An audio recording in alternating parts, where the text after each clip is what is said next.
অসমৰ বানপীড়িত ৰাইজক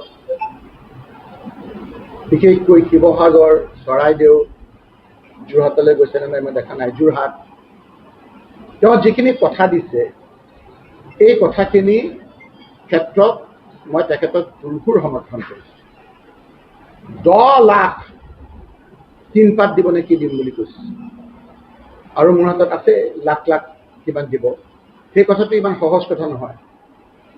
যিটো চৰকাৰে ক'ব পৰা নাই, তেওঁ কৈছে যে 10 লাখ লোকক নহয় 10 লাখ টিনপাত দিব নে কি কৈছে। 10 লাখ টিনপাত দিয়াটোত মই আদৰণি জনাইছোঁ, তেখেতক স্বাগতম জনাইছোঁ। লগতে তেওঁ কৈছে এজন সদাশয় ব্যক্তি হাজৰিকা উপাধিৰ, তেওঁক বিনামূলীয়াকৈ 10 বিঘা মাটি দিম বুলি কৈছে, আৰু উজনি অসমত আজমল ফাউণ্ডেশ্যনৰ বিনামূলীয়া তেওঁ কোচিং চেণ্টাৰ নে তেওঁ কিবা চেণ্টাৰ কৰাৰ কথা কৈছে। সেইটো মই আদৰণি জনাইছোঁ যে মানুহখিনিয়ে পঢ়িবলৈ পাব, দুখীয়া মানুহখিনিয়ে পঢ়িবলৈ পাব। সেই ক্ষেত্ৰত তেওঁ যিটো কৰিছে সেইখিনি মই তেখেতক স্বাগতম জনাইছোঁ, আদৰণি জনাইছোঁ। আৰু লগতে পুনৰ কৈছোঁ যে 10 লাখ তেওঁ যিখিনি টিনপাত দিম আৰু কিবা লাখ কিবা দিম বুলি কৈছিল, সেইখিনি তেওঁ যিটো কৈছে সেইখিনিকো মই আদৰণি জনাইছোঁ।